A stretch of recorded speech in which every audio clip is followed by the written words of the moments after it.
Just att åka ut på sådana här flygjakter, du kommer ju ut på områden som du får vara ganska ensam på, och oftast är det ju mycket bättre med fågel. Så att det är ju en extremt trevlig form av jakt.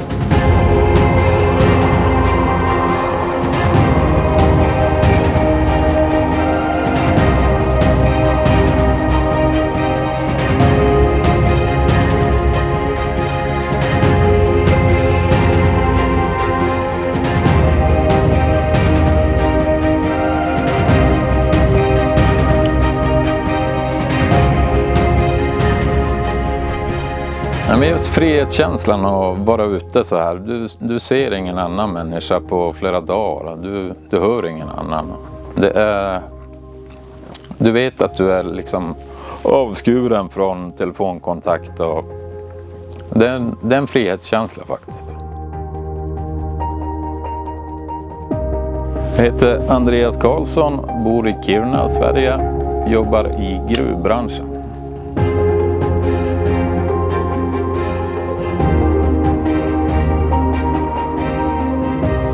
Jag tror jakten här uppe skiljer sig mycket, för här är det bara vilda djur. Det finns inga utsatta djur. Här får du kämpa mot väder och vind. Det är lite extreme conditions.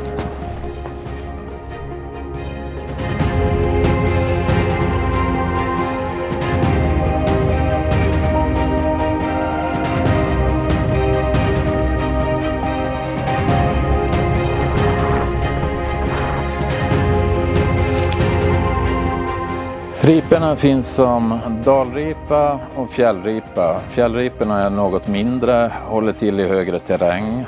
Dalripan är lite större till formatet och håller till mera i skogslandet och dalar. En fjällripsjakten är nog lite mera, då får hunden en mera roll som apportör. Hunden spelar ju en jättestor roll. Det är den som gör hela jobbet. Det är den som ligger och söker upp mot vinden och hittar fågel. Man gör den lätta biten och skjuter för hunden. Hunden apporterar efter skott. Så att hunden gör det stora jobbet.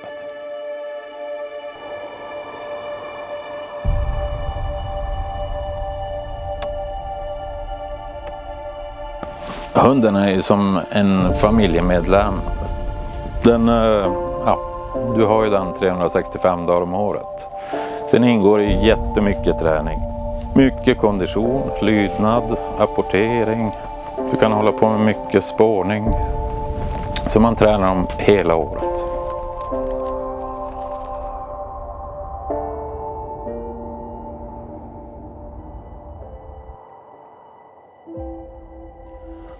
Det är ganska roligt i början med unghundar som börjar fungera på fågel. Som tar sina första stånd som man får skjuta för, de får apportera.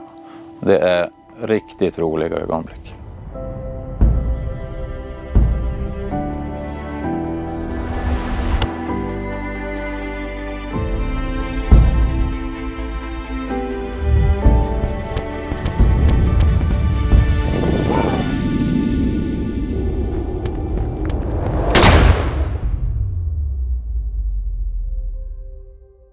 Ja, men rollen för framförallt fjälljakten, den är väl... Jag tror inte att man skjuter bort något bestånd, men det finns ändå en bag-limit som du får hålla varje dag. Och håller du den till dina 8 fåglar så du håller väl en viss balans. Ser du räv, då skjuter du räv för att hjälpa fågelpopulationen. Så att, skulle jag säga att det är en form av balans. Det skulle jag absolut säga att det finns nog ingen som gör otillåtna saker så, utan jag tror vi sköter oss jättebra alla jägare här.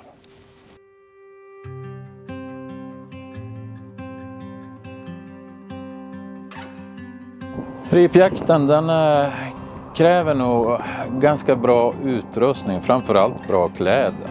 På hösten här uppe så kan det ju faktiskt bli vinter på väldigt kort tid. Extrema väderkonditioner, storm, blåst, snö, bra kläder framför allt och god kännedom om vars du jagar. Terrängen, stup, kanter, det kan vara dimma, så att det kräver att du har en kännedom om det.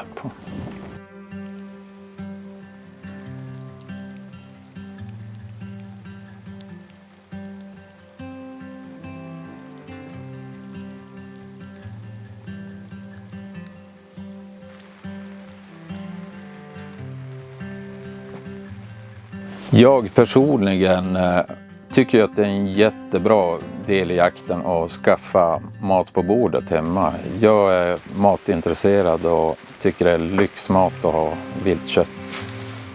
Men det finns säkert en marknad för det också. Det finns personer som säljer fågel kanske och älgkött. Så att det finns det absolut.